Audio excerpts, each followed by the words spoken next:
I know that social media has a somewhat negative reputation. People see it as a distraction, a place where people get to spread unconfirmed news, and a place where people are endlessly scrolling without really doing anything substantial. But what if I told you that there was a good part to social media that you never really considered? Do you know that you can learn from social media? And I'm not even talking about fun facts here and there. I'm talking about learning real stuff, personal development, acquiring knowledge in the different fields that you work in or the industry that you play in, and getting to become more proficient at whatever that you do.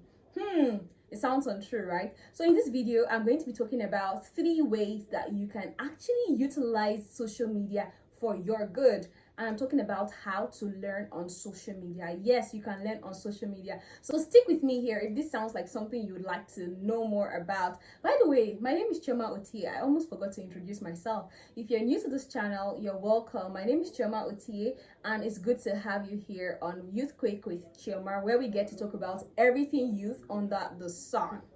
So the first tip I'll be talking about is that the algorithm is your friend, and ensure to curate your feed to be like a digital library for you. And what that means is, you know how the algorithm works, and this works across almost all social media platforms. So if you're constantly always searching for a particular kind of content, or you're constantly engaging with a particular kind of content, it starts feeding you more and more of that particular content. So for instance, now I'm a media practitioner and I'm constantly looking out for news stories. I'm constantly looking out to be better at my craft. So you'd notice that I'm either following journalists, media personalities, OAPs, and what have you. And I'm constantly also following media outfits, TV stations, and other platforms where I can get credible and authentic news. So because I do that very often, most of the time what I see on my feed borders around this particular subject. So it's easy for me to become a better media personality and public speaker because I surround myself with this kind of content.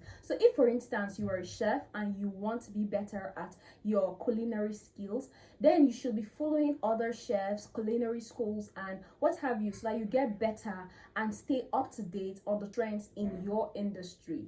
My second tip is use social media as a micro learning platform. And what this means is not everybody has the time and patience to stay on social media to watch a 2-hour long content or lecture about something. So you follow certain people maybe on TikTok, on Instagram, where they get to share tips and nuggets here and there about something. For instance, a series, probably how to become a better public speaker. So you keep following every day, or for 10 days the person continues to put out content on that subject. You get to learn in bits, and it does help because the little you learn, you practice. The more you learn, you practice, and it really goes a good way. And trust me, this is something that you can get from social media. You may be seeing it as though, oh, you're just scrolling through, you're just seeing this content, but I think that some level of intentionality being infused into you being on social media will go a long way. So as you scroll through things, as you see things, you can even have a notepad beside you where you get to write down things so that you get better and practice what you are learning. Sometimes this learning can be unconscious, but you are definitely learning.